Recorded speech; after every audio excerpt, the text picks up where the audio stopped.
ஓம் சக்தி. ஓம் அதிபரா சக்தி. என் அன்பு குழந்தையே, உன்னை தேடி இன்று உன் அன்னை வந்திருக்கின்றேன். குழந்தையே, உனது வேண்டுதல்கள் அனைத்தும் நிறைவேறும் நேரம் வந்து விட்டது. நீ சந்தோஷத்தில் மகிழ்ச்சியில் துள்ளி குதிக்கும் நேரம் வந்து விட்டது. குழந்தையே, நான் இன்று உன்னை தேடி உனக்கு ஒரு நற்செய்தியை தருவதற்காக வந்திருக்கின்றேன். இந்த நல்ல நாளில் உன்னுடைய கஷ்டங்களை போக்கி நீ கேட்ட வரங்களை அள்ளி கொடுக்க உன்னை தேடி வந்திருக்கின்றேன்.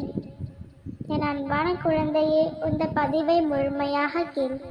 என் தங்கமே, நீ ஒரு நல்ல விஷயம் நடக்கும் என்று நினைத்து கொண்டிருக்கின்றாய். அது நடக்குமா நடக்காதா என்று யோசிக்கின்றாய். குழப்பத்தை விட்டுவிடு தங்கமே, அதனை நிச்சயமாக நடக்கும். உன் அம்மா நான் உன்னுடனே இருக்கின்றேன்.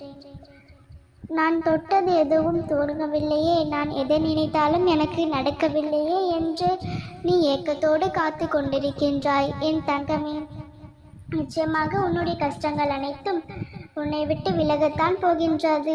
உனக்கு பிடித்திருக்கும் கெட்ட நேரங்கள் இன்றோடு அடியோடு விலகத்தான் போகின்றது. நிச்சயமாக உனக்கான நல்ல நேரம் தொடங்கப் போகின்றது. உன் அம்மாவிடம் சரணடைந்த உன்னை நான் எப்பொழுதும் கைவிட மாட்டேன். என் நேரமும் என் அம்மாவையே எனக்கு துணை, என் அம்மாவே எனக்கு அனைத்தும் என்று நடத்தி வைக்கிறார் என்று என்னை முழுமையாக நம்பும் முன்னே நான் ஒரு நாளும் கைவிட்டு விட மாட்டேன். உன்னுடைய வேண்டுதல்கள் அனைத்துமே நிச்சயமாக நிறைவேறும். அதற்காகத்தான் உன்னுடைய அருகில் நானே இருக்கின்றேன். என் தங்கமே, உன்னிடத்தில் நல்ல குணம் இருக்கிறது. ஆனால் பணமில்லை என்று நீ மிகவும் கவலைப்படுகின்றாய். குணமுள்ளவர் கோபுரம் போல, பணமுள்ளவர் கலசம் போல.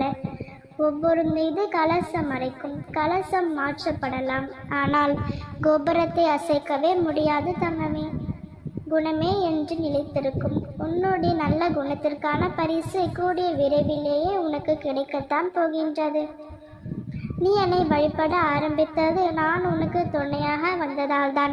இதை நீ அறியாமல் இன்னும் நீ என்னை தேடிக்கொண்டு இருப்பது என் தங்கமே. நான் உன்னோடு இருக்கின்றேன். உனக்கான அனைத்தையும் நானே பார்த்து கொள்கின்றேன். உனக்கும் எனக்கும்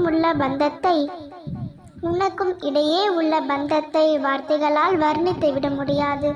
நான் ஒரு அனாதை, எனக்கு வீடுவாசல் இல்லை, மனம் குழந்தைகள் இல்லை என்று நீ வேத நினைத்தும் கவலைப்பட வேண்டாம் குழந்தையே. நீ என்னையே நினைத்து கொண்டிருக்கிறாயா? உன்னை ஒரு பொழுதும் நான் கைவிட மாட்டேன். ஒவ்வொரு நொடியும் நான் உன்னை நினைத்து கொண்டிருக்கின்றேன்.